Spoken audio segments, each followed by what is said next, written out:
हम्म।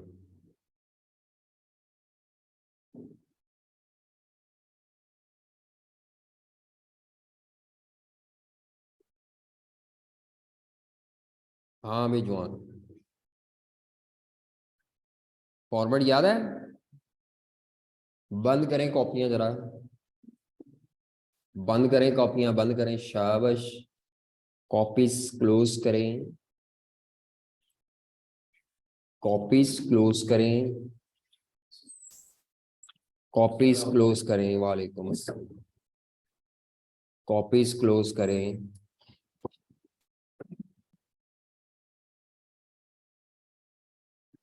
हाँ जी, copies close करें। हाँ जी, कॉपीज क्लोज करें।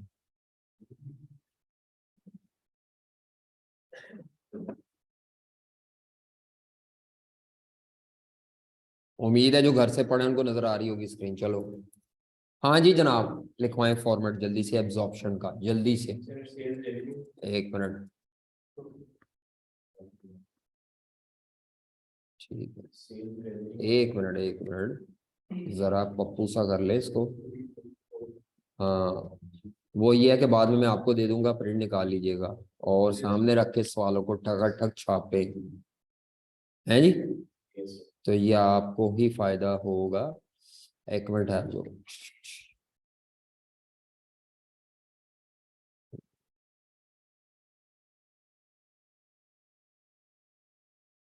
ओ किधर गया? सीएम, हाँ जी,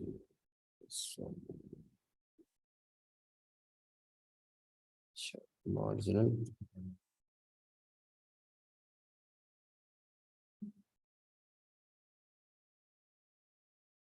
फॉर्मेट। जी जनाब, सेल्स रेवेन्यू लेस, जी कॉस्ट ऑफ सेल्स।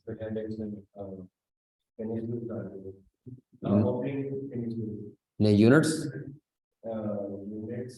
यूनिट्स आएंगे जी, नहीं, कॉस्ट ऑफ ओपनिंग ऐसे ही है। Finish goods stock, last year price या लास्ट पीरियड प्राइसेस, ठीक है, पिछले साल की प्राइसेस, ऐसा ही है जी। एक मिनट है, आप बताएं भाईजान, आप हाँ नए मेहमान है ना, इन्हें तो याद है। एक मिनट, करंट प्रोडक्शन कॉस्ट जी बताएं, जिसमें क्या क्या आएगा?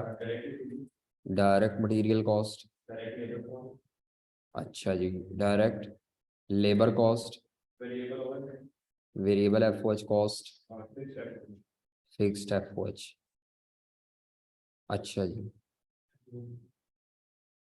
बोलना नहीं जब तक आपसे पूछा ना जाए, नहीं तो सारे सवाल तुमसे पूछने मेरे हैं।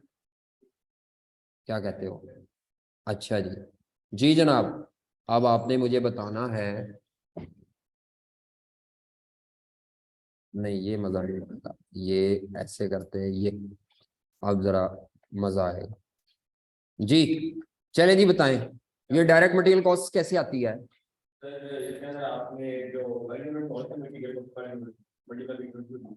Direct material cost per unit into actual या प्रोडक्शन यूनिट्स कर दो, ठीक है, एक्चुअल प्रोडक्शन क्या दो या प्रोडक्शन यूनिट्स जी। आगे ऊपर ये कैसे आता है, सेल रेवेन्यू कैसे आता है बताएं?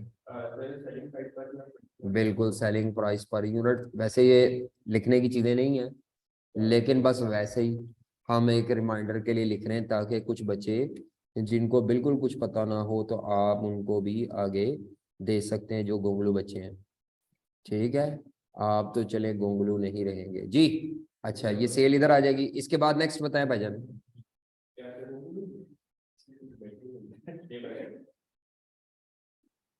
जी, आगे मुझे ये बताएं, ये कैसे चलो ये बाद में, लेबर का बताएं। Direct labour cost per unit into production units, आगे cost per unit into production units. अच्छा जी, जी भाईजान अब मुझे आगे बताएं प्लीज। फिक्स एफओज भी बताएं भाईजान। नहीं नहीं वही वही साहब, आप नहीं, आप रिलैक्स हो, आप बस जेन में रिवाइज करें। हाँ जी, फिक्स्ड एफओएच का रेट, एब्जॉर्प्शन रेट या रेट एब्जॉर्प्शन रेट पर यूनिट इनटू, हाँ जी बस ठीक है, चलो कोई नहीं, आगे चले जी, आगे जल्दी जल्दी बताएं, शाबाश। नेक्स्ट इसके बाद क्या आता है?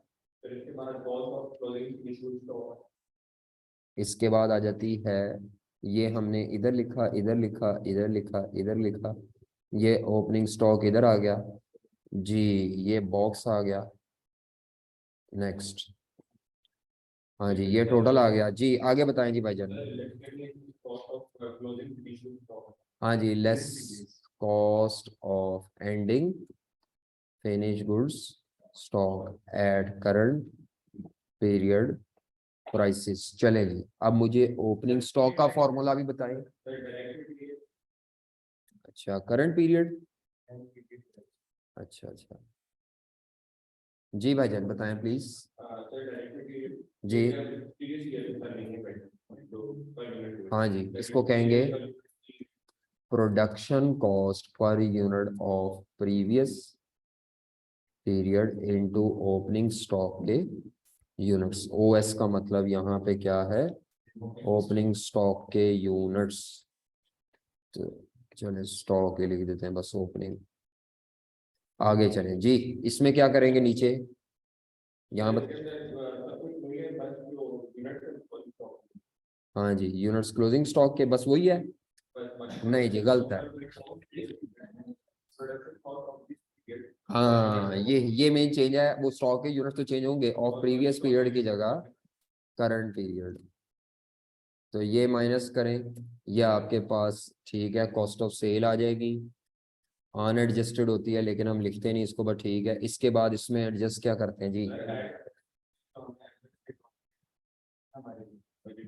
हाँ जी, ऐड फिक्स्ड एफओएच का अंडर एब्जॉर्ब वेरिएंस, वो ऐड करेंगे और लेस करेंगे फिक्स्ड एफओएच का ओवर एब्जॉर्ब वेरिएंस जी। अंडर होगा तो ऐड कर देंगे, ओवर होगा तो लेस जी। कैसे निकालते हैं ये वेरिएंस, इसका फॉर्मूला बताएं। हाँ मैं वैसे ये नहीं लिखता, मैं लिखता होता हूँ F O H absorb minus actual, उल्टा भी सही लिख सकते हैं, कोई मसला नहीं। Fixed F O H absorb minus fixed F, actual minus absorb भी होता है। हाँ जी, वाइस वर्सा भी ठीक है, ठीक है।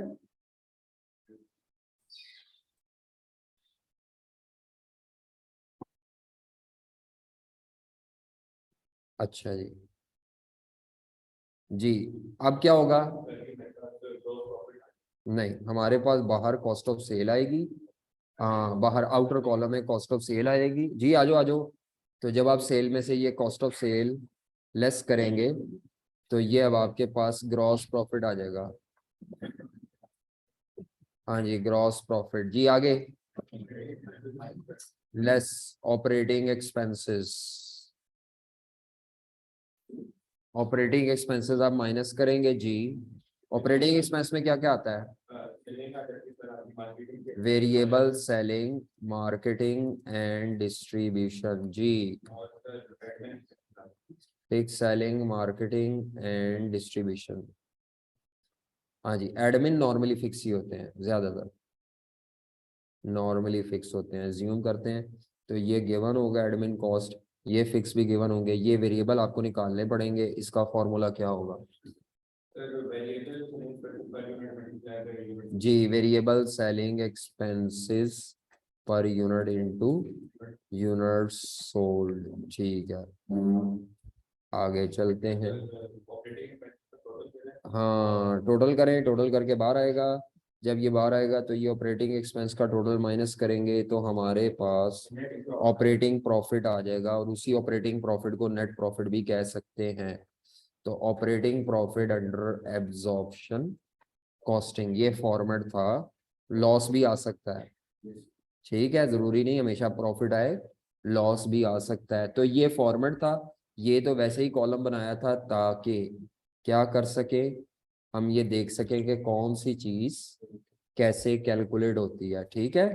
तो ये मेन कॉलम हो गए, या इसको इधर भी ऐसे भी लिख सकते हैं, ये यहाँ लिखते हैं ताकि गंद ना पड़े, ये ले जी, ठीक है। यानी ये आपकी स्टेटमेंट का मेन फॉर्मेट है, और ये आगे एक्सप्लेनेशन है कि कौन सी चीज कैसे कैलकुलेट हुई है। कमाल हो गया कि क्यों कमाल हुआ है।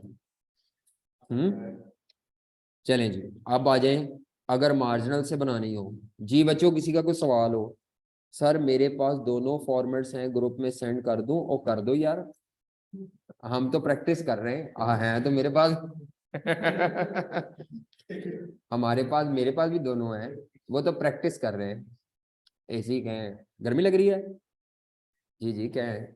तो बेटा ये दोनों मेरे पास भी हैं, वो अलग बात है, जब लिख के कर रहे होते हैं ना तो ये भी मेरे साथ साथ होते हैं, नहीं तो इनको पता नहीं चलता सर कौन सी चीज पर मौजूद है। जी प्रैक्टिस होती है बस, और क्या है।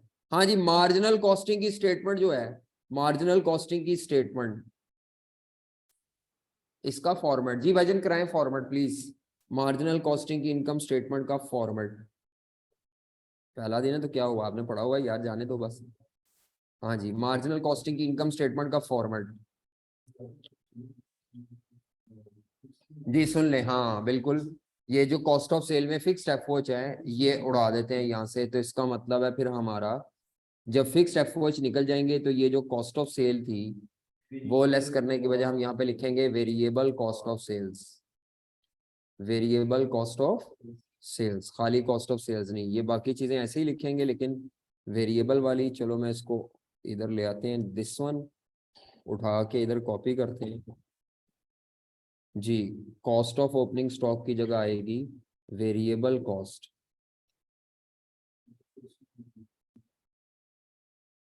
Variable cost of opening finish goods current, हाँ जी, variable production cost, direct material, direct labour, variable FOH, ये मारेंगे डिलीट, फिक्स्ड एफओएच निकल जाएगा इधर से।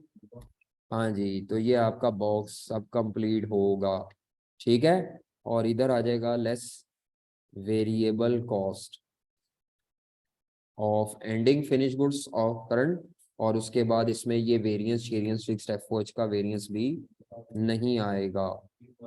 हाँ जी, मार्जिनल में, अच्छा जी, ये भी ग्रॉस प्रॉफिट भी नहीं आएगा, ठीक है। अच्छा जी, इससे पहले जी, इसके बाद आगे क्या था, एक चीज और है। हाँ जी, वेरिएबल ऑपरेटिंग एक्सपेंसेस लेस करेंगे, कॉस्ट ऑफ सेल के बाद क्या हेडिंग आएगी, वेरिएबल ऑपरेटिंग एक्सपेंसेस। तो वेरिएबल ऑपरेटिंग एक्सपेंसेस में वो ऊपर वाली वेरिएबल सेलिंग मार्केटिंग यही फिगर उठा के कॉपी कर देंगे, वेरिएबल ऑपरेटिंग एक्सपेंसेस में दिस वन, उसके बाद आगे आ जाएगी,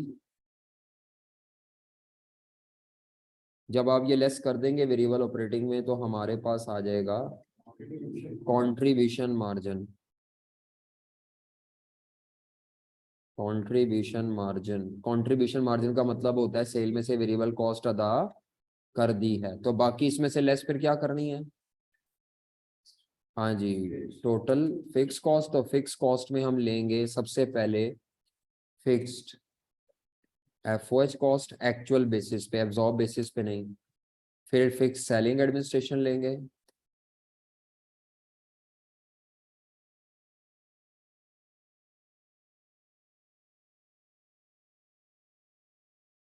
एडमिन कॉस्ट,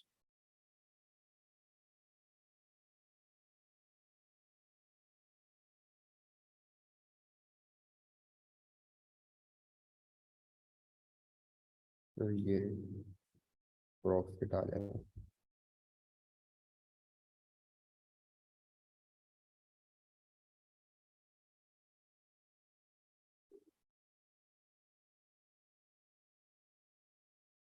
अजान और एक मिनट बताता हूँ, ये भी एक्चुअल होती है।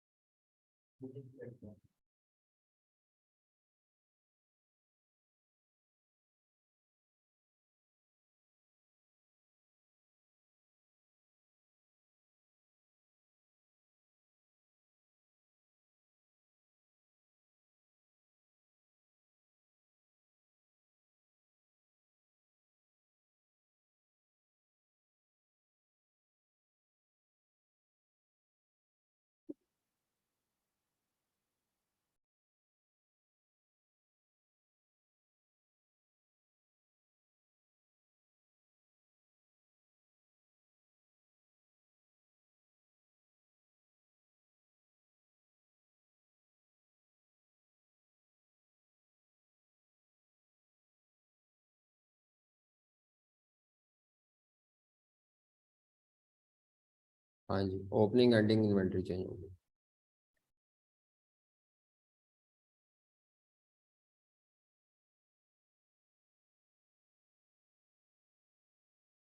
क्या फॉर्मूला था इधर? प्रोडक्शन कॉस्ट की जगह आएगी variable production cost per unit of previous, और इधर आएगा variable production cost per unit of current period. जी, ये फॉर्मेट था, तो अब आपको ये फॉर्मेट याद रखना है, प्रॉफिट अंडर मार्जिनल कॉस्टिंग, ठीक है। तो ये फॉर्मेट आपको व्हाट्सएप हो जाएगा, तो आप फिर इसका प्रिंट निकालें या जैसे मर्जी करें, कहीं पे कंफ्यूज होते हैं तो वो देख लें। अच्छा, हमने आज वैसे करनी है प्रैक्टिस, ये तो वैसे रिवाइज कर रहे थे ताकि आवाम पूरी हो जाए, तो प्रैक्टिस पे आना है। हाँ जी, प्रैक्टिस के लिए आपने नोट्स ओपन करें। जी जनाब, प्रैक्टिस के लिए नोट्स ओपन करें।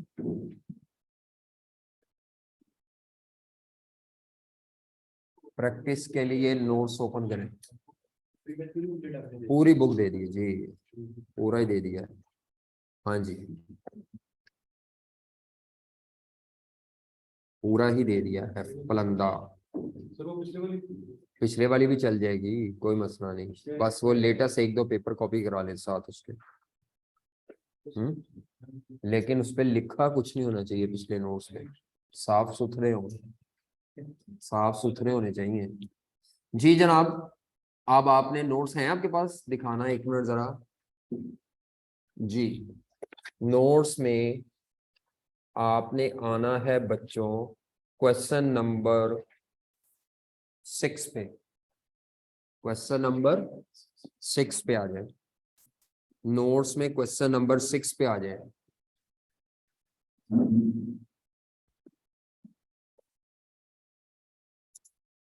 नोट्स में क्वेश्चन नंबर 6 पे आ जाए।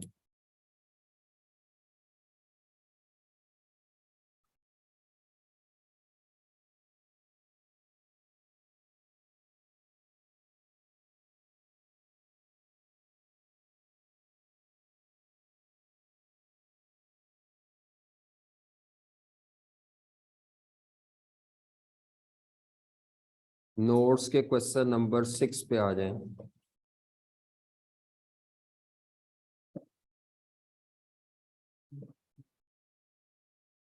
जी,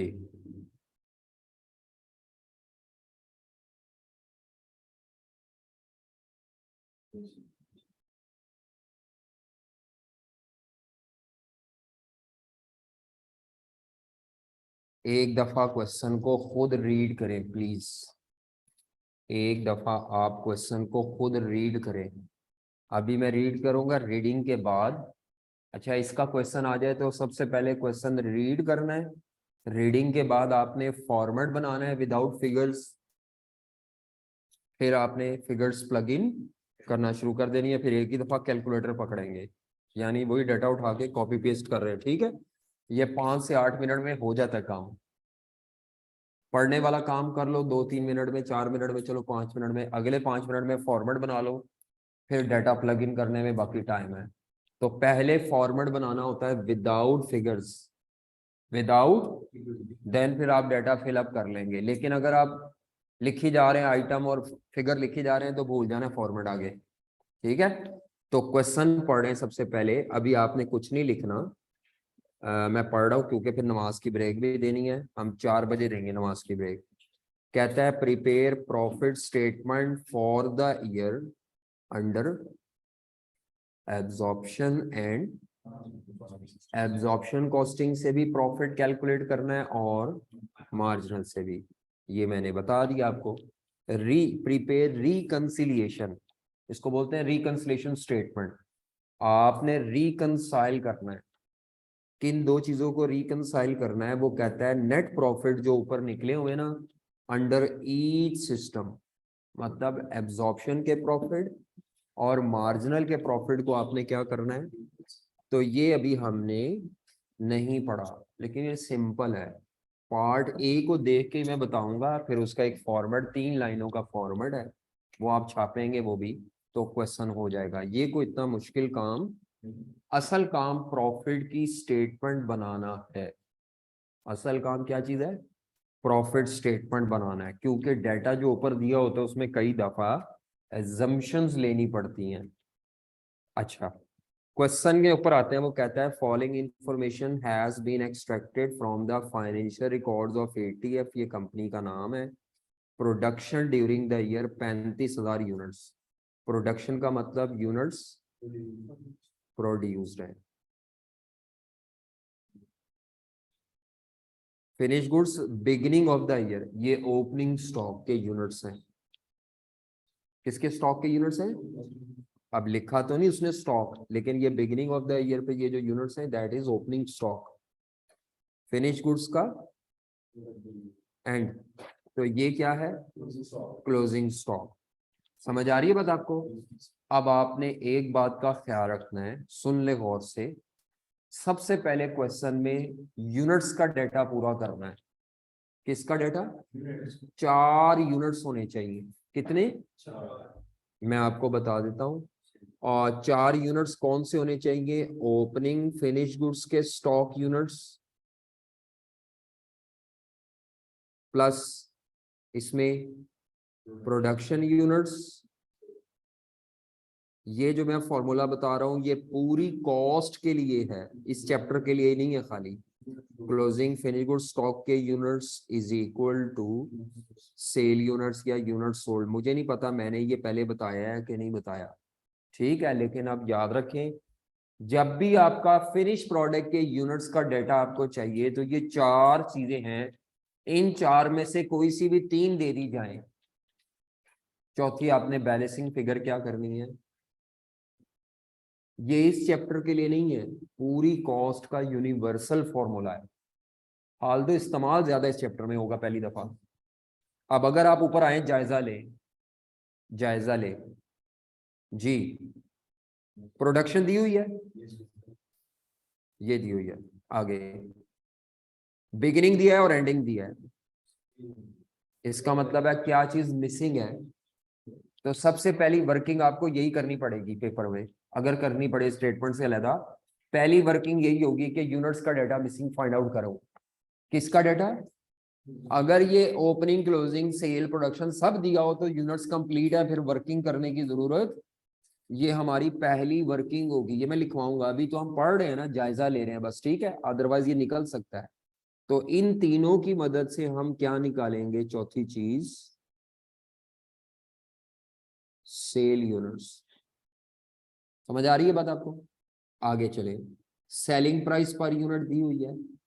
सेलिंग प्राइस पर यूनिट कहाँ इस्तेमाल होगी? वो रेवेन्यू निकालने के लिए, क्योंकि हमने कहा था sale price multiplied by unit sold करोगे तो टोटल रेवेन्यू आना है। अब यूनिट सोल्ड आपको नहीं दिए हुए थे, लेकिन सेलिंग प्राइस दी हुई है। फिक्स प्रोडक्शन ओवरहेड यानी फिक्स्ड एफओएच है 1 मिलियन।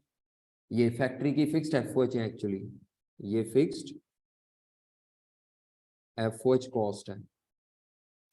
आगे चले, नेक्स्ट चले तो एडमिन सेलिंग है। अब ये जो एडमिन होती है ना बताया जाए तो ये फिक्स नेचर की कॉस्ट होती है। क्या होती है ये? मुझे कैसे पता चला? क्योंकि एडमिन का लफ्ज पहले लिखा है, एडमिन एक्सपेंस। मैंने जब बेसिक करवाई थी ना इस दफा, तो मैंने लिखवाया था कि एक्सपेंसेस को पहचानने का तरीका क्या है, या तो उनको नाम से पहचानो या उनकी उससे पहचानो वॉल्यूम के साथ क्या उनका रिलेशनशिप है। अब मुझे ये याद नहीं है कि यहाँ मैंने कहाँ लिखा हुआ है। ये एडमिन कॉस्ट मैंने कहा था फिक्स होती है, ये देखें लिखा हुआ, एडमिन कॉस्ट क्या होती है? फिक्स होती है। समझ आ रही है आपको? तो इसका मतलब है पूरी कॉस्ट अकाउंटिंग में ये याद रखना है, जो मैंने बेसिक में बातें बताई हैं वो पूरी कॉस्ट अकाउंटिंग में अप्लाई होती हैं। ये भी बेसिक के चैप्टर की बात है, लेकिन ये मैंने वहां होल्ड कर दी थी, मैंने नहीं बताई थी। ये बात पूरी कॉस्ट में अप्लाई होगी। नेक्स्ट आ जाए, यानी ये फिक्स है। एनुअल बजटेड कैपेसिटी, ये क्यों दी हुई है?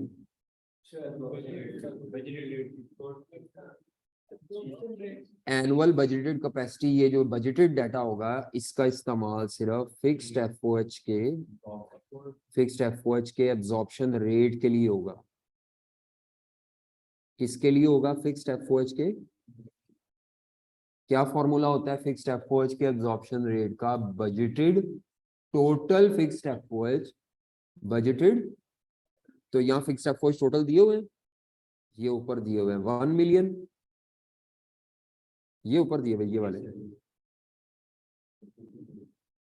डिवाइडेड बाय बजटेड कैपेसिटी कितने यूनिट्स है, ये यूनिट्स में, तो ये फिक्स्ड एफओएच का रेट पर यूनिट आ जाएगा 25 रुपए शायद। ठीक है, चले जी आगे। ये एक्चुअल फिगर है कि बजटेड है? ये बजटेड की बेस पे रेट निकला हुआ है, ये एक्चुअल नहीं है। ठीक है, बाकी ये देखो नीचे उसने बोल्ड करके दिया है कि ये वाली सारी चीजें एक्चुअल है, ये सारी चीजें, इनमें से किसी का वेरिएंस नहीं निकलना। मटेरियल कॉस्ट पर यूनिट दी हुई है 70, कितनी दी हुई है? तो ये जो 70 है इसको इनटू ऊपर वाले प्रोडक्शन यूनिट से करेंगे तो टोटल मटेरियल आ जाएगा। लेबर कॉस्ट भी 40 रुपीज है, इसको भी इनटू प्रोडक्शन यूनिट्स करेंगे एक्चुअल। और variable FOH cost per unit है, इसको भी इनटू क्या करेंगे? तो ये आपके पास total direct material, total direct labour और टोटल वेरिएबल एफओएच आ जाएंगे। आखिरी लाइन में कहता है कंपनी कौन सा मेथड इस्तेमाल करती है? FIFO method. इस लाइन का हमारे लिए फिलहाल अभी कोई इस्तेमाल नहीं है, लेकिन मैं बता दूंगा कि इस्तेमाल क्या है, याद आपने रखना है। फाइफो का मतलब होता है first in first out. First in first out का मतलब होता है जो चीजें पहले बनी पड़ी होंगी वो पहले बिक जाएंगी, जो इस दफा बाद में बनेंगी वो बाद में बिकेंगी। अगर कुछ बची पड़ी हुई तो वो पिछली दफा वाली में से नहीं होगी, वो नई बनी हुई इस दफा वाली बनी में से पड़ी होंगी। ठीक है, फाइफो मींस जो ओपनिंग में पड़ी है वो पहले बिक जाएंगी, जो ओपनिंग वाली चीजें हैं वो और इस दफा की प्रोड्यूस चीजों वाली बाद में बिकेंगी, और अगर कोई बची पड़ी होंगी तो वो इस दफा के प्रोड्यूस में से होंगी, इस दफा के प्रोड्यूस में से होंगे। अभी मैंने थोड़ी देर पहले फॉर्मेट बनाया था, थोड़ी देर पहले क्या बनाया था? फॉर्मेट बनाया था ये। अगर आप इस फॉर्मेट में देखें तो मैंने यहाँ पे लिखा हुआ था क्लोजिंग स्टॉक को करंट प्राइस पे, किस पे लिखा हुआ था? ये फाइफो की एजम्पशन पे लिखा हुआ है। किसकी एजम्पशन पे लिखा है? कि जो क्लोजिंग स्टॉक वाली चीजें हैं वो पुरानी नहीं बची पड़ी, वो करंट में से बची पड़ी हैं, इसीलिए उनको करंट कॉस्ट पे वैल्यू किया है। ये ना चाहते हुए भी फाइफो ही किया मैंने, ना चाहते हुए भी कौन सा किया मेथड? इधर भी फाइफो हुआ है। अगर फाइफो ना करें तो उसके मध्य मुकाबिल होता है वेटेड एवरेज। क्या होता है? Average costing. उसमें फिर ये होता है, फिर आप करंट कॉस्ट पे नहीं लेते, ओपनिंग की cost plus current production cost मिला के एक एवरेज कॉस्ट पर यूनिट निकालते हैं। क्या निकालते हैं? वो तरीका शायद यहाँ आए, शायद आ सकता है, आ सकता है, लेकिन आज तक कभी नहीं आया। टेस्ट में आएगा। कहाँ आएगा? ताकि आपको एवरेज का पता हो कि एवरेज को कैसे डील करना है। एवरेज को करना हो ना तो उसका तरीका होता है ओपनिंग की कॉस्ट प्लस ये करंट प्रोडक्शन कॉस्ट, ये रखें ऊपर, नीचे ओपनिंग के units plus current production unit करके वेटेड एवरेज रेट निकल आता है। कैसे निकालना है? ओपनिंग की cost plus current production cost divided by opening के यूनिट्स प्लस, तो वो डिवाइड करेंगे तो वो एक एवरेज कॉस्ट पर यूनिट आ जाएगी। नहीं समझ आ रही? आ गई है? बता दिए मैंने। चलो नेक्स्ट आखिरी बात है, कहते हैं the cost of opening finish goods inventory determined under absorption costing method system was 450। इसने ओपनिंग स्टॉक निकाल के दिया हुआ है, और किस मेथड से निकाल के दिया है? एब्जॉर्प्शन कॉस्टिंग में। इसका मतलब है इसके अंदर वेरिएबल कॉस्ट भी शामिल है, direct material, direct labour, variable FOH, और इसके अंदर पिछले साल के ओपनिंग आते ही पिछले साल से है, पिछले साल के इसके अंदर क्या शामिल है? Fixed FOH. अगर तो मुझे एब्जॉर्प्शन कॉस्टिंग से करना है तो फिर तो 4.5 लाख लूंगा। अगर मुझे मार्जिनल कॉस्टिंग से करना है तो फिर ये फिगर में से फिक्स वाला पोर्शन निकाल के फेंक दें, अलग नहीं चाहिए। वेरिएबल वाला पोर्शन उठा के मैं इनकम स्टेटमेंट में लिख दूंगा। कौन सा पोर्शन? क्योंकि जो मैंने अभी फॉर्मेट बनाया है ना, उस फॉर्मेट में मैंने लफ्ज लिखा था variable cost of opening stock marginal में। कौन सी कॉस्ट? तो नीचे आगे उसने लाइन लिखी हुई है फिक्स्ड ओवरहेड कॉन्स्टिट्यूटेड। कॉन्स्टिट्यूटेड का मतलब होता है कितने पे मुश्तमिल थे। कहता है फिक्स कॉस्ट जो थी ना, वो पिछले साल टोटल कॉस्ट का कितने परसेंट होती थी? तो ये टोटल कॉस्ट है पिछले साल की ओपनिंग इन्वेंट्री की। इसमें 16% फिक्स पोर्शन होता था। 16% फिक्स होता था, तो जो कि 450 का 4,50,000 का 16%, 72,000 फिक्स था। बाकी जो वेरिएबल पोर्शन था 384 378। वेरिएबल पोर्शन कितना था? वैसे ये तरीका मैं करता नहीं होता, ये बोंगा तरीका है। असल तरीका ये होता है कि 4,50,000 है, अगर 16% इसमें फिक्स है तो बाकी 84% जो है वो वेरिएबल होगी। 84% विल बी वेरिएबल। ये तरीका करना है। एब्जॉर्प्शन में ओपनिंग स्टॉक की कॉस्ट लिखूंगा 450। मार्जिनल में 450 नहीं लिखनी, मार्जिनल में लिखनी है 3,78,000। क्यों? क्योंकि मार्जिनल कॉस्टिंग में वेरिएबल कॉस्ट ही लेते हैं स्टॉक की, फिक्स पोर्शन काउंट वो इग्नोर करेंगे इधर। ठीक है। अब हमने फॉर्मेट बनाना होगा कि डाटा प्लग इन करना है, तो नमाज पढ़ लेते हैं। आप नमाज पढ़ के 4:15 पे दोबारा, या जब नमाज पढ़ लें एज सुन एज पॉसिबल आ जाए, फिर हम शुरू करते हैं। ठीक है। फॉर्मेट बनाना है, इस सवाल को पूरा करना है। ओके, नमाज पढ़ ले जो घर से भी पढ़ रहे हैं।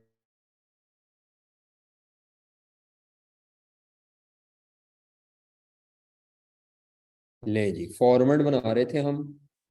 मैंने यहाँ तक एब्जॉर्प्शन से फॉर्मेट बनाया, सेल, कॉस्ट ऑफ सेल, वही फॉर्मेट दोबारा सारा फिट किया है। तो ये ऑपरेटिंग एक्सपेंस तक मैं आया हूँ। इसके बाद ये आ जाएगा हमारा ऑपरेटिंग प्रॉफिट। फॉर्मेट ही बनाया है मैंने, ऑपरेटिंग प्रॉफिट अंडर एब्जॉर्प्शन। ले जी, ऑपरेटिंग प्रॉफिट अंडर एब्जॉर्प्शन। अब मार्जिनल से बनाएं अगले पेज पर, फिर फिगर्स प्लग इन करेंगे। तो तकरीबन मैं एक पेज पर एब्जॉर्प्शन का फॉर्मेट बनाता हूँ, दूसरे पेज पे मार्जिनल का, तीसरे पेज पे रिकंसिलिएशन और वर्किंग्स। रिकंसिलिएशन तो 4 लाइनों में हो जाएंगे। ठीक है। कितने पेज इस्तेमाल होंगे? पहले पेज पर एब्जॉर्प्शन, दूसरे पे मार्जिनल, तीसरे पे रिकंसिलिएशन का फॉर्मेट 3 लाइनों 4 लाइनों का होता है। और उसके बाद वर्किंग शुरू करनी है, बीच में गुड़ मिक्स नहीं करनी, खिचड़ी नहीं पकानी। चले, अब ये हमने एब्जॉर्प्शन से बनाया था, ऐसे ही मार्जिनल से भी फॉर्मेट बनाएंगे। चलो भाई जवानों, मार्जिनल से भी फॉर्मेट बनाएंगे। तो ये ले जी, ये फॉर्मेट मुकम्मल हो गया एब्जॉर्प्शन से। अब मार्जिनल से भी फॉर्मेट बनाएंगे, तो ज़रा कोशिश करें आप मेरे पे डिपेंडेंट ना रहें, खुद खुद बनाएं जी।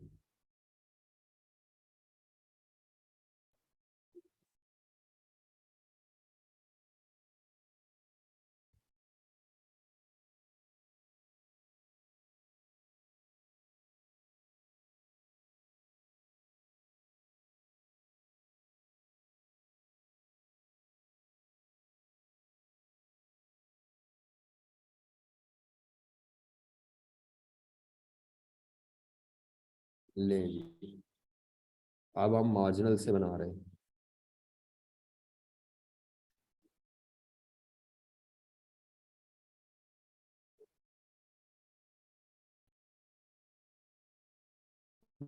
जी। वही सेल रेवेन्यू है minus variable cost of sales की हेडिंग देंगे।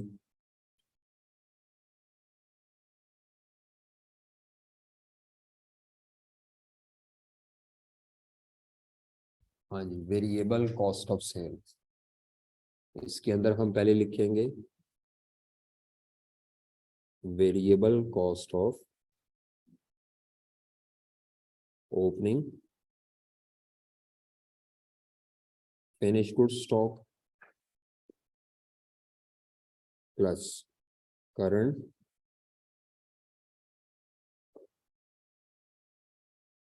Variable production cost. अब जो बच्चा ये फॉर्मेट रट्टा नहीं ना लगाएगा उसका बेड़ा गर्क हो जाना है। तो जो बच्चा कहता है कॉस्ट में रट्टा नहीं है वो भोंगा बच्चा है।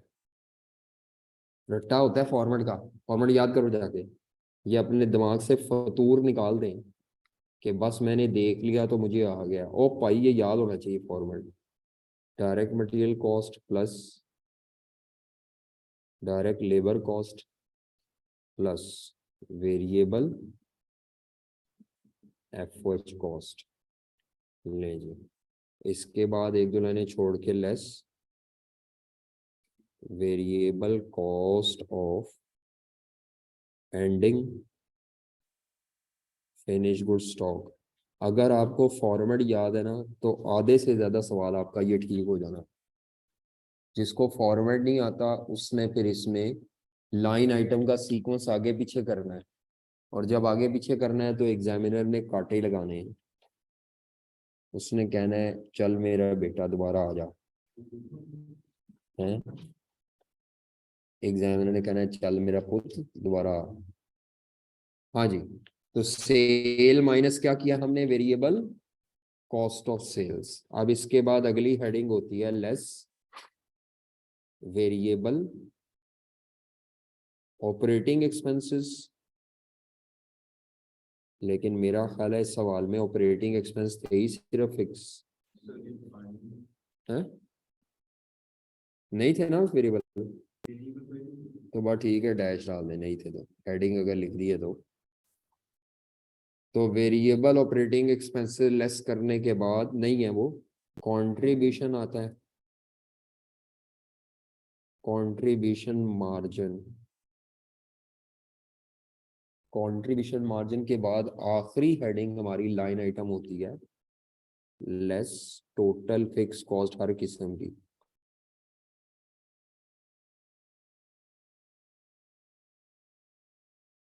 हर किस्म की टोटल, तो सबसे पहले आएगी फिक्स्ड एफओएच कॉस्ट।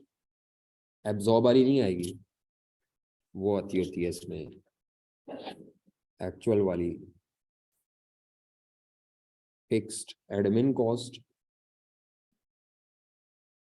लो जी, ये दोनों लिखेंगे तो आपके पास आखिरी लाइन आंसर आ जाएगा operating profit under operating profit under marginal costing.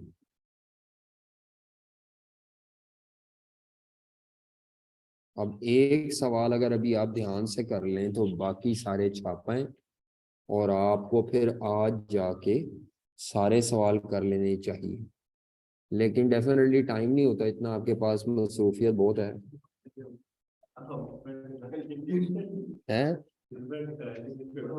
इस दफा पेपर निकालना है। अच्छा, रिजल्ट के बाद एप्टीट्यूड में बड़ा चेंज आता है। अच्छा, ऑपरेटिंग प्रॉफिट अंडर मार्जिनल हो गया जी फॉर्मेट। तो आपने तो कर लिया माशाल्लाह, रिलैक्स रहें आप जी। बी पार्ट में रिकंसिलेशन बनानी है, छोड़ देते हैं 4 लाइनें। आज जी स्टार्ट करते हैं।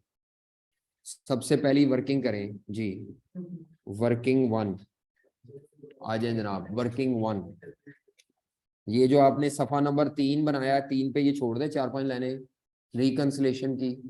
तो 3-4 लाइनों के नीचे वर्किंग 1 लिखे। यूनिट्स का डेटा पहले वर्किंग करनी होती है, तो कौन से यूनिट्स मिसिंग थे।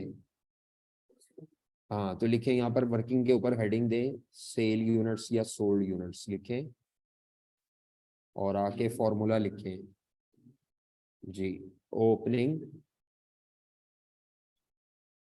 फिनिश गुड्स के stock units plus production units for the year जो भी होंगे, या units produced minus closing finish goods का जो स्टॉक है उसके units is equal two units sold या सेल यूनिट्स। जी, तो अब जरा डेटा बताएं क्या था। ओपनिंग स्टॉक था, ओपनिंग स्टॉक 3000 यूनिट्स। हाँ जी बिल्कुल 3000। प्रोडक्शन यूनिट्स थे 35,000, 35,000, ये 3 यूनिट्स पर दिए हुए थे, और एंडिंग थे 1500। तो डेटा प्लग इन करें, क्वेश्चन आप सामने रखें। ओपनिंग 3000, प्रोडक्शन 35,000, क्लोजिंग कितने 1500 यूनिट्स। तो सेल यूनिट्स निकाल लें। जी कोशिश करें, आप मुझसे पहले स्पीड से करें। तो क्या आता है बेटा, 35 और 3 38, जी 36,500 के सेल यूनिट्स हैं या यूनिट्स सोल्ड। ले जी, ये पहली वर्किंग है। आ जाए आप ऊपर स्टेटमेंट में डाटा फिलअप करें। इधर अब आपने कैलकुलेशन शो करी जानी है, बाद में एक ही दफा कैलकुलेटर पकड़ेंगे। जी, सेल प्राइस कितनी थी, सेल प्राइस, सेल प्राइस कितनी थी 200 per unit multiplied by sale units,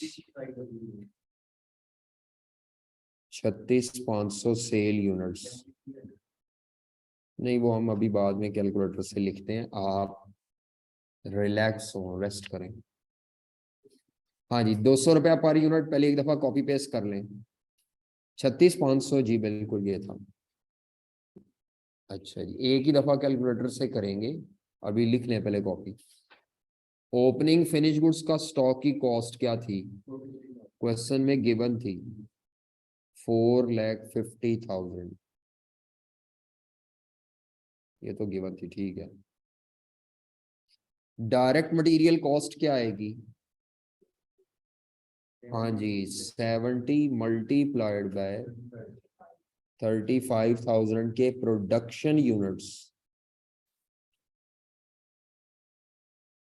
35,000 के प्रोडक्शन यूनिट्स। ठीक है, 3 सिफर कॉमन लेके लिखने मैंने, पहले मैं लिख रहा हूँ यहाँ पे। जी, लेबर कॉस्ट में क्या आएगा, 40 rupees per unit into 35,000 units.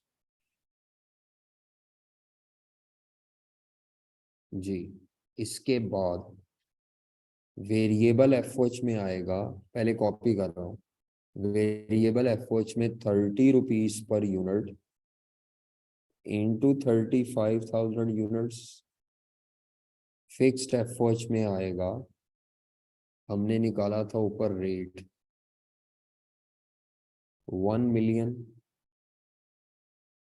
Divided by 40,000 units, तो ये रेट 25 रुपए पर यूनिट था इंटू 35,000 यूनिट्स। 25 रुपए निकाला हुआ हमने पहले। जी चलो पहले यहां तक फिगर्स फिल करते हैं कैलकुलेटर से। तो सेल रेवेन्यू क्या आएगा, 70, 3 सिफर कॉमन लेके 7,300।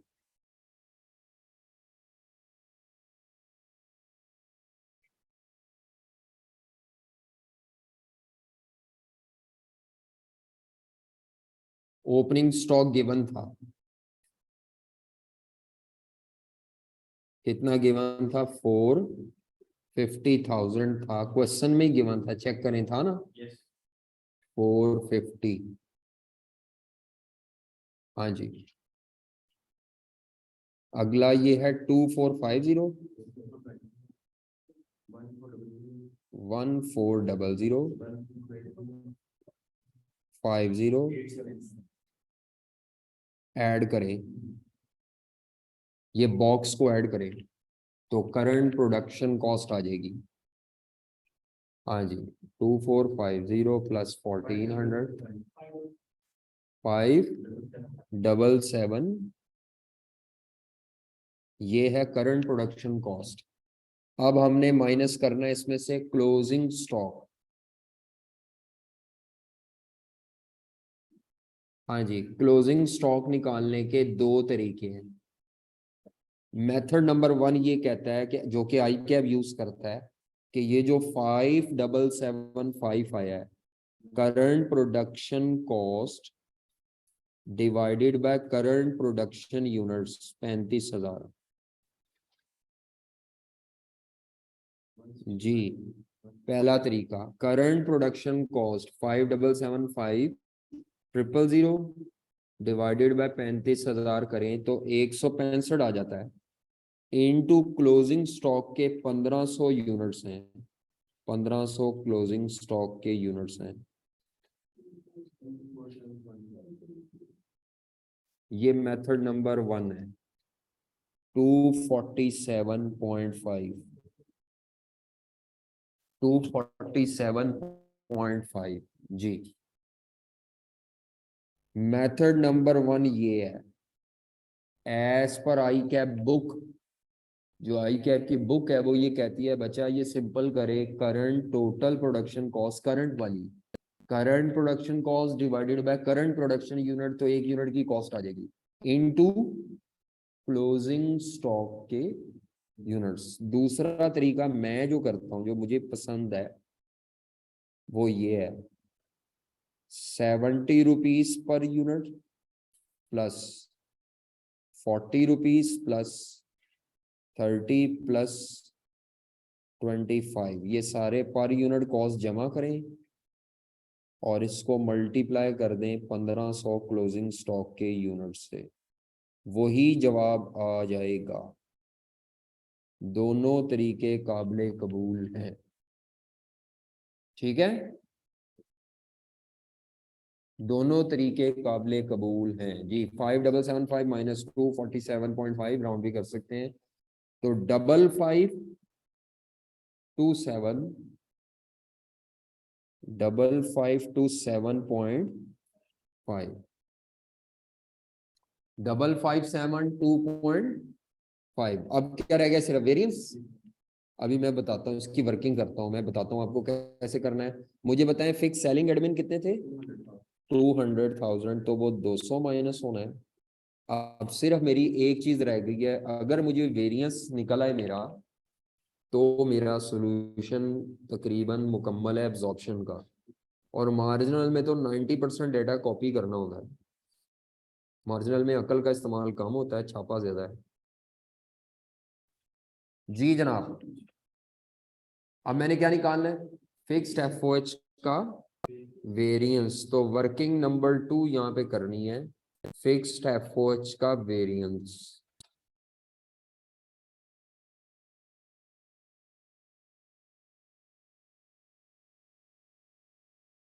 लो जी, यहाँ गलती बच्चे करेंगे, सब बच्चे लिखना छोड़ दें फिलहाल,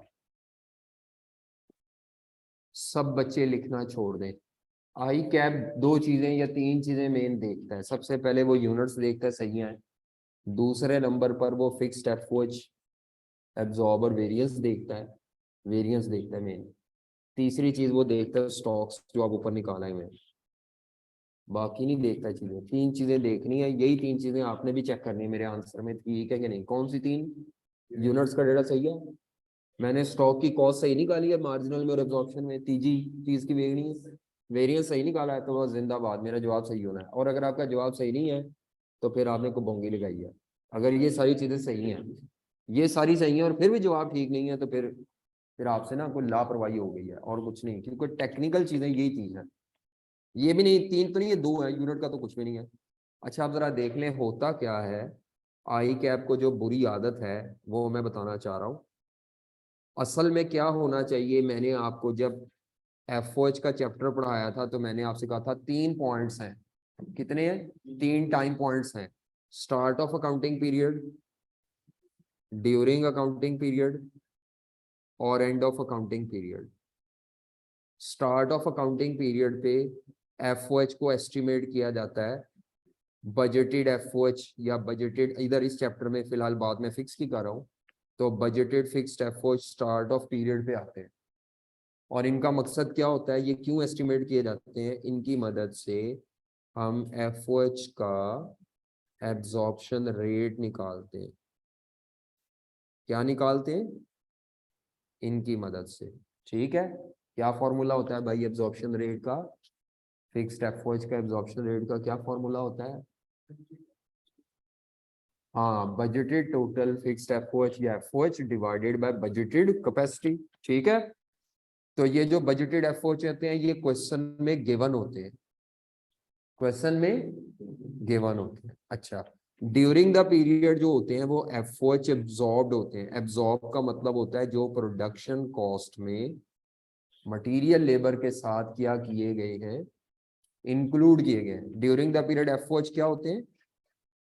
एब्जॉर्ब। ये कभी भी नहीं दिए होंगे, ये कभी भी नहीं दिए होंगे, ये आप खुद क्या करते हैं, रेट की मदद से हम खुद कैलकुलेट करते हैं ऑलवेज। अभी आपने ऊपर निकाले हैं, ये जो किने का डिसन असी 875 निकाले थे ना, 875, ये एब्जॉर्ब है। एब्जॉर्ब का क्या मतलब होता है? Included in the production cost. Absorb का क्या मतलब होता है? लेकिन ये जो प्रोडक्शन कॉस्ट में इंक्लूड किए ये एक्चुअल नहीं है, ये रेट की मदद से किए हैं, तो इनमें एरर होगा।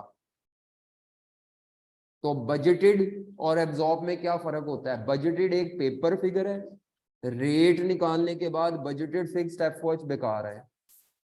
एब्जॉर्ब वो फिक्स्ड एफओएच है, या वो जो है वो प्रोडक्शन कॉस्ट में असल में क्या किए हैं, इंक्लूड किए हैं। क्या किए हमने? डायरेक्ट मटेरियल डायरेक्ट लेबर के साथ जो लिखे हैं फिक्स्ड एफओएच, वो ये वाले होते हैं, एब्जॉर्ब। ठीक है, जब पीरियड एंड होता है, जब पीरियड एंड होता है तो हमें जितने हमने एक्चुअली कैश में खर्चे दिए होते हैं हमारे पास क्या आ जाते हैं, एक्चुअल फिक्स्ड एफओएच की कॉस्ट आ जाती है। पीरियड एंड पे हमारे पास क्या आ जाती है? एक्चुअल फिक्स्ड एफओएच की कॉस्ट, जो असल में हमने कैश में दी होती है। और ये भी क्वेश्चन में गिवन होनी चाहिए। ये क्यों चाहिए हमें?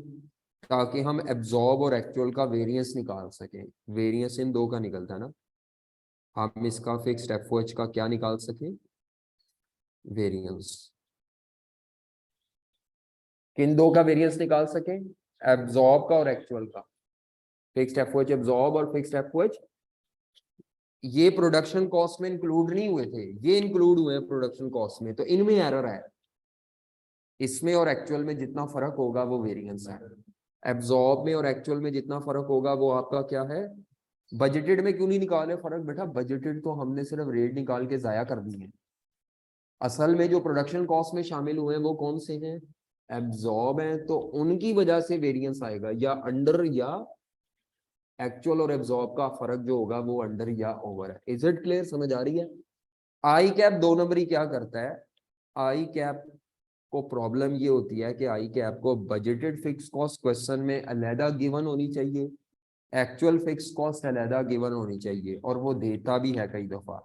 लेकिन अगर वो ये दोनों अलहदा अलहदा ना दे तो इन दोनों पे एजम्पशन लगती है, दरमियान वाले में नहीं। ये तो कैलकुलेट होना है।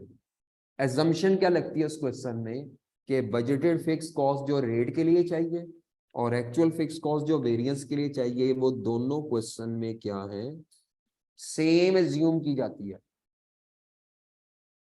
क्या एज्यूम सेम की जाती है? मैंने कहा I cap budgeted fixed cost rate के लिए और एक्चुअल फिक्स कॉस्ट वेरिएंस के लिए अलहदा अलहदा गिवन होनी चाहिए। अलहदा अलहदा क्या हो? अगर ये दोनों सेपरेटली गिवन ना हो तो फिर आपने एज्यूम करना है कि जो क्वेश्चन में ये दोनों गिवन होनी चाहिए ना अलहदा अलहदा, अगर ये एक दी है तो फिर ये एक ही एज्यूम्ड सेम है। बजटेड फिक्स कॉस्ट और एब्जॉर्ब नहीं कह रहा, एब्जॉर्ब तो रेट नहीं, एब्जॉर्ब नहीं सेम कह रहा, मैं कह रहा हूँ बजटेड जो स्टार्ट ऑफ द पीरियड किया है और जो एक्चुअल है एंड ऑफ द पीरियड की, ये दोनों फिगर को क्या एज्यूम करना है, कब एज्यूम सेम नहीं करना, जब अलग-अलग गिवन है। अब अलग-अलग गिवन नहीं, पूरे सवाल में आप फिक्स्ड एफओएच की फिगर देख रहे हैं, वो एक ही है, एक ही दी हुई है। तो इसका मतलब है वही बजटेड फिक्स कॉस्ट है और वही एक्चुअल फिक्स कॉस्ट है। अब आपको दो दी नहीं, कहां से लेकर आओगे, घर से लेके जानी है। बच्चे क्या करते हैं, वो समझते हैं सर एब्जॉर्ब कह रहे हैं, एब्जॉर्ब और एक्चुअल सेम है। एब्जॉर्ब नहीं कह रहा, एब्जॉर्ब तो निकालनी होती है। कौन सी दो एज्यूम करनी है, सेम जो गिवन होती है, बजटेड फिक्स कॉस्ट और, नहीं समझ आई।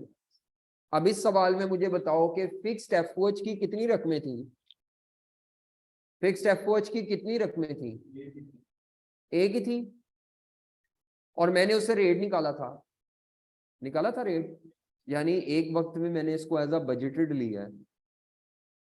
अब इसी 1 मिलियन को ना मैं एक वक्त में एज एन एक्चुअल भी लूंगा, किस मकसद के लिए, वो जो वेरिएंस नहीं आना उसके लिए एक्चुअल। अब आप कहेंगे ये क्या सर, आप दो नंबरी लगा रहे हैं, कभी आप बजटेड में लिख देते हैं।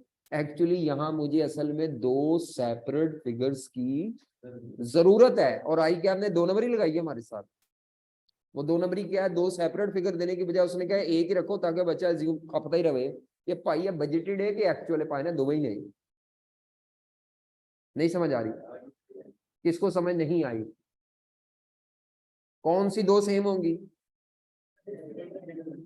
बजटेड इस्तेमाल होती है रेट के लिए, एक्चुअल इस्तेमाल होती है फिक्स।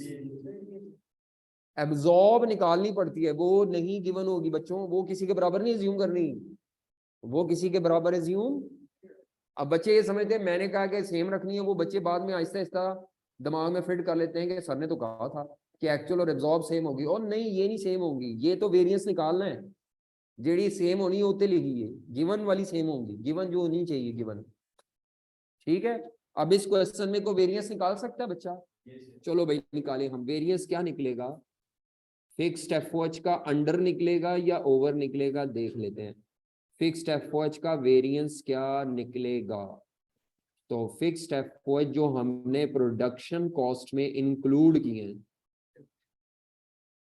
फिक्स्ड एफओएच की जो कॉस्ट एब्जॉर्ब्ड है, हाँ जी कितनी एब्जॉर्ब्ड है, जो हमने प्रोडक्शन कॉस्ट में इंक्लूड की है, ऊपर स्टेटमेंट से ही छापनी है, दोबारा ना निकालने बैठ जाना, 8,75,000 रुपए। और फिक्स्ड एफओएच जो एक्चुअल थे वो उसने अलहदा तो नहीं बताए थे, तो हमने अजम्पशन लगा ली अपने दिमाग में कि वो जो क्वेश्चन में दिए हैं वो एक्चुअल भी के लिए भी इस्तेमाल होंगे। तो हमने जो एब्जॉर्ब किए, इसका मतलब है 1,25,000 रुपए से अंडर एब्जॉर्ब, प्लस माइनस का साइन मैं इग्नोर कर रहा हूँ मैं, क्योंकि एब्जॉर्ब की रकम कम है, एक्चुअल ज्यादा है ना, एब्जॉर्ब कम है, तो ये 1,25,000 का अंडर एब्जॉर्ब है, जिसको कॉस्ट ऑफ सेल में ऐड करना होता है। इसमें ऐड करना होता है कॉस्ट ऑफ सेल में। आपने 1 मिलियन पे लेके जाना है, कितने पे लेके जाना है, अब हम 8,75 ऊपर लिख चुके हुए हैं, ये 8,75 ऊपर लिख चुके हुए हैं, तो बाकी 1,25 लिखना है अभी। आपने 1 मिलियन पूरा करना है, कितने मिलियन पूरा करना है, तो 8,75 लिख चुके हैं, तो बाकी 1,25 यहाँ पर अब नीचे क्या होना है, ऐड होना है 1,25 ऐड होना है, ताकि वो 1 मिलियन पूरा हो जाए। 8,75 ऊपर ऐड हुआ है और 1,25,000 ये नीचे ऐड होगा फिक्स्ड एफओएच का अंडर एब्जॉर्ब, ले जी 1,25 ऐड होगा और इसे कहेंगे अंडर एब्जॉर्ब, क्या कहेंगे इसको, under absorb variance, under applied भी कहते हैं इसको जी। जमा करो क्या आता है बच्चों, 5, गलत बताइए, ओपनिंग 450 था, जमा 5,775 माइनस 247.5, तो ये गलत बताया जवानों ने। जिन्होंने ये बताया अल्लाह उनको जन्नत अता फरमाए, जिनकी जमा तफरी की पुठी सीधी है। तो ये 5,9, ये मैंने खुद ही किया है, अच्छा अल्लाह मुझे जन्नत दे दे फिर हैं। 59,775 और जमा 125 कितना आता है 61। हाँ जी ये है।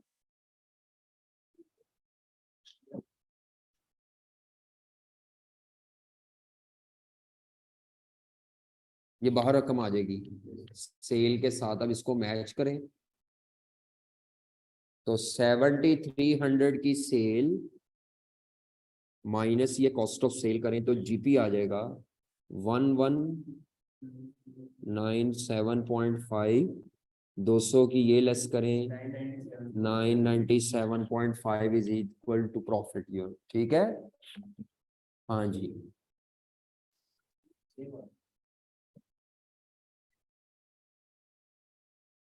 जल्दी करो जल्दी टाइम। अब जो मार्जिनल वाली स्टेटमेंट है उसमें डाटा छापना है मोस्टली।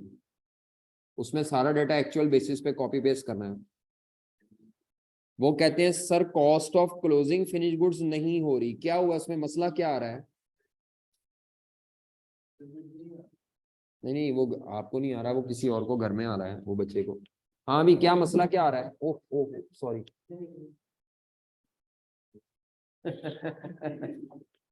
हाँ जी जी बेटा क्या मसला आ रहा है जवान, पूछेंगे तो पता चलेगा। सर सब्ट्रैक्ट नहीं होगी है? क्यों क्यों नहीं होगी सब्ट्रैक्ट? बताएं जी क्यों नहीं माइनस होगी? अब आप माइक ऑन कर लें, माइक ऑन कर लें और मुझे बता दें। तो कोई नहीं कुछ नहीं होता, ऑलवेज नहीं कहा था मैंने।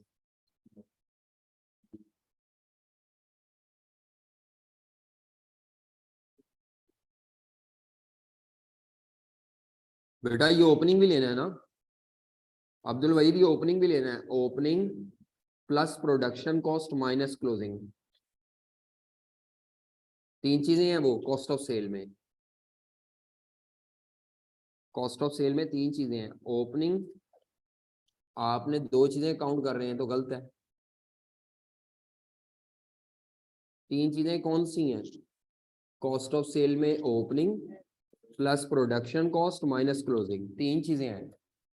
आप दो काउंट कर रहे हैं।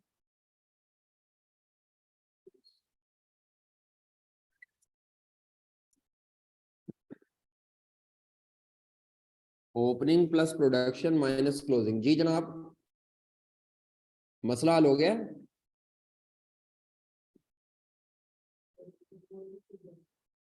हाँ ये 450 प्लस करना था ना, मैंने भी नहीं किया था पहले। तो 450 ओपनिंग से शुरू हो रहा है कॉस्ट ऑफ सेल। जी जनाब आ जाए आगे, डाटा कॉपी पेस्ट करना है, लिखे जी।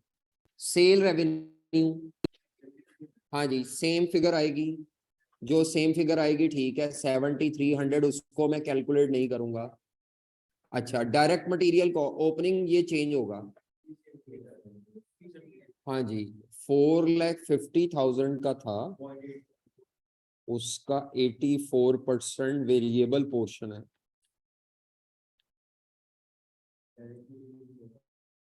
हाँ जी एक मिनट आवाम अभी बड़े आराम आराम से चल रही है, हमें चौथा गियर आता है उनको नहीं आता यार, सारे हमारे जैसे नहीं है। 7300 सेल, ओपनिंग स्टॉक 378 क्यों आया है? 378 इसलिए आया क्योंकि मैं आपको बता चुका था कि मार्जिनल कॉस्टिंग में फिक्स्ड एफओएच ना प्रोडक्शन कॉस्ट में है, ना कॉस्ट ऑफ सेल में, ना इन्वेंट्री में। तो वो माइनस किया है, 16% माइनस किया है। हाँ जी मटेरियल कॉस्ट कितनी थी सेम बताना जरा मुझे प्लीज, कितनी थी? 2450 सेम कॉपी करें, लेबर भी सेम कॉपी करें 1400, और वेरिएबल एफओएच भी सेम कॉपी करें 1050, तीनों का टोटल 40। अब क्लोजिंग स्टॉक जो आएगा, क्लोजिंग स्टॉक चेंज होगा तो 4900 divided by 35,000 units into 1500 units. एक तरीका ये है और दूसरा तरीका भी बताया हुआ है आपको। तो क्लोजिंग स्टॉक 210 का आता है, चेक करें। Current production cost divided by current production units into closing stock के यूनिट्स।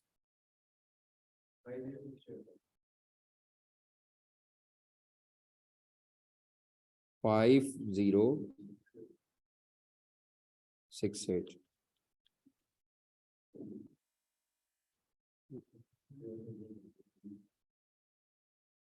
हाँ जी, दूसरे तरीके से करते तो कैसे करना था क्लोजिंग स्टॉक, बताओ भाई।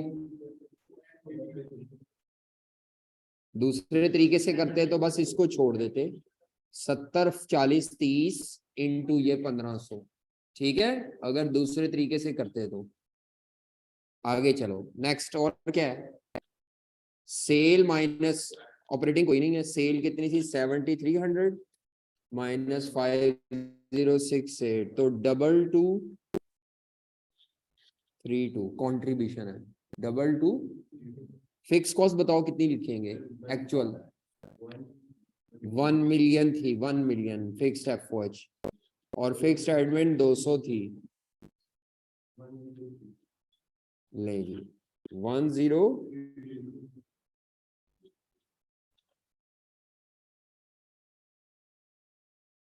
ले जी ये प्रॉफिट है 1032। तो मार्जिनल वाली तो जल्दी जल्दी बन जाती है, ये तो 5 मिनट में बन जाती है। एब्जॉर्प्शन वाली के लिए थोड़ी तगोदो करने की जरूरत होती है। इसके बाद ये प्रॉफिट की रिकंसिलेशन, प्रॉफिट को टैली करना है। तो पार्ट बी, प्रॉफिट की रिकंसिलिएशन।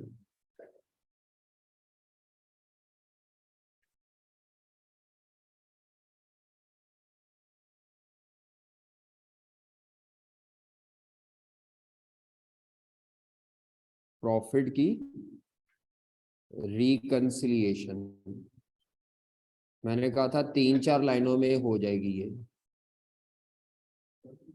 तो सबसे पहले एब्जॉर्प्शन का प्रॉफिट लिखें जो निकाला था,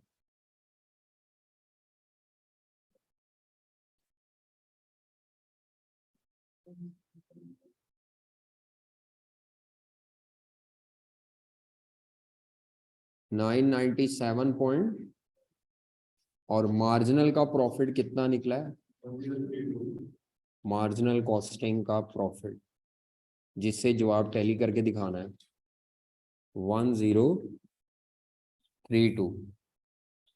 अब दरमियान में ये कुछ 2 लाइन है बस, सारी 4 लाइनों में ये रिकंसिलिएशन हो जाती है। हाँ जी, देखें जी जरा, तमाम लोग जरा इधर व्हाइट बोर्ड की तरफ देखें।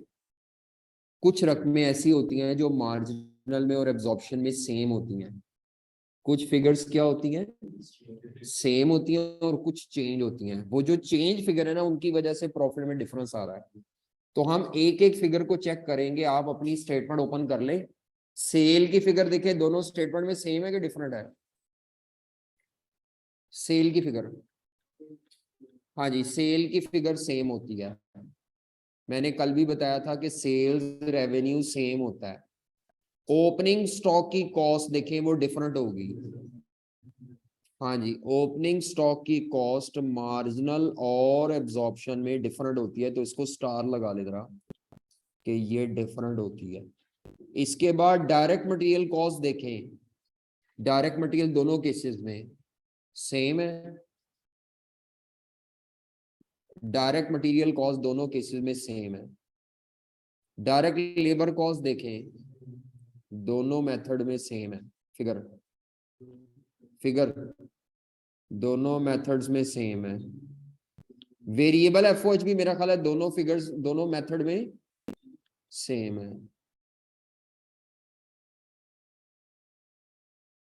जी फिक्स्ड एफओएच देखें, फिक्स्ड एफओएच देखें, यहाँ फिक्स्ड एफओएच पहले 875 के लिखे हैं, बाद में 125 के जमा किए हैं।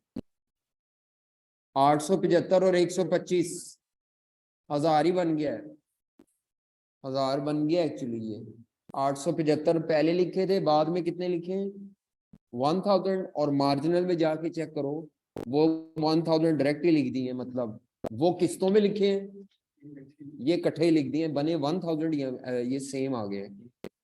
हाँ, ये एक ही शॉर्ट में लिख दिए, यहाँ 2 शॉर्ट्स में लिखे हैं ये इन दोनों को मिलाएं तो ये सेम बन रहा है, तो इसको भी सेम कहें। क्लोजिंग स्टॉक देखें, क्लोजिंग स्टॉक,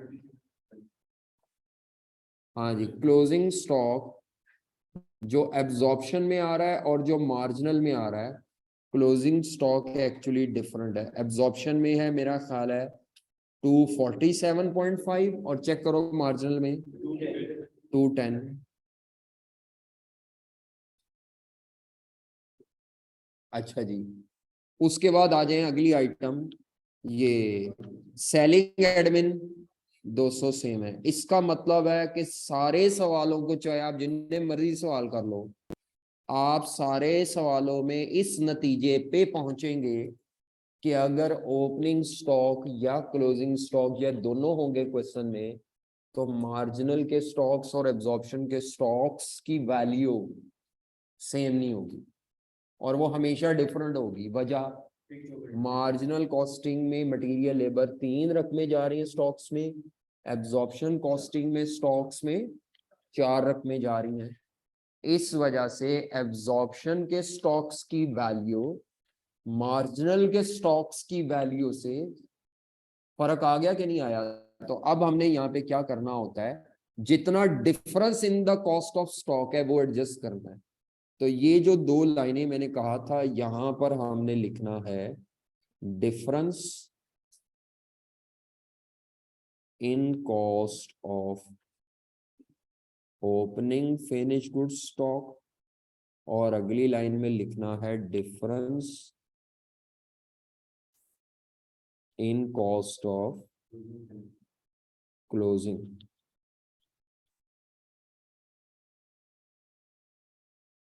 ओपनिंग की जो कॉस्ट है एब्जॉर्प्शन में, हाँ जी, ओपनिंग की कॉस्ट जाके चेक करें तो 450 है एब्जॉर्प्शन में, मार्जिनल में है 378 और डिफरेंस जो है वो 72 का है। कितने का डिफरेंस है? ये कौन सी फिगर देखी है? ओपनिंग की अंडर एब्जॉर्प्शन और ओपनिंग की वैल्यू अंडर मार्जिनल, वो दूसरी देखो पाइन। क्लोजिंग बताओ मुझे, एब्जॉर्प्शन में कितना है closing stock? 247 point minus marginal में क्लोजिंग देखो 210 तो 37.5। चलिए ये डिफरेंस निकालें जल्दी से, बस अब काम खत्म हो गया, आखिरी लाइन रहेगी, आखिरी बात, फिर हमारा आज का लेक्चर भी खत्म, चैप्टर भी खत्म तकरीबन। अब प्रैक्टिस ही प्रैक्टिस है, बस छापे हैं सवालों के जितने मर्जी निकालें। मैं बताता हूं आपको, ये लिख लें आप, देखे देखे फिगर्स यही आ रही हैं। ओपनिंग स्टॉक का डिफरेंस ऐड होना है, क्लोजिंग स्टॉक का डिफरेंस माइनस होना है। ओपनिंग का डिफरेंस ऐड होना है, ओपनिंग का डिफरेंस क्या होना है, और क्लोजिंग का डिफरेंस माइनस होना है। ठीक है, क्यों होना है इसकी वजह कल आप मुझे बताएंगे, बस सोच के आना घर से। ओपनिंग का डिफरेंस ऐड क्यों किया है और क्लोजिंग का डिफरेंस लेस क्यों किया, पुट्ठा क्यों नहीं किया? ये कभी कभी उल्टा भी हो जाएगा, अगर आप मार्जिनल का प्रॉफिट ऊपर रख दें और एब्जॉर्प्शन नीचे, स्टेटमेंट को उल्टा कर दें, तो ये आपने कल वजह ढूंढ के आनी है।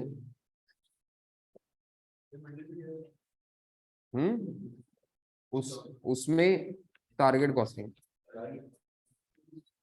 चलो ओके, फिर अल्लाह हाफिज। आपका टेस्ट है फौज का, कब है भला? बताया था मैंने, नेक्स्ट वीक में टेस्ट है आपका एफओएच का।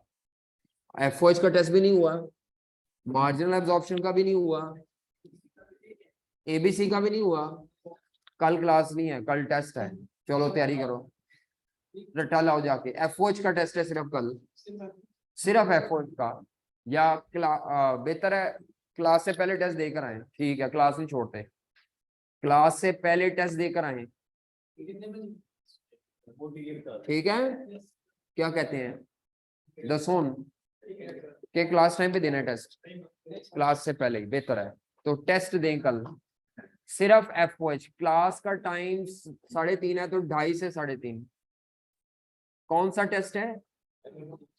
FOH का। चलो शाबाश, क्योंकि आपका टेस्ट नहीं होगा तो आपने फेल हो जाना है।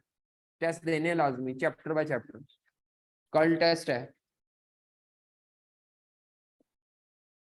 FOH का टेस्ट है कल।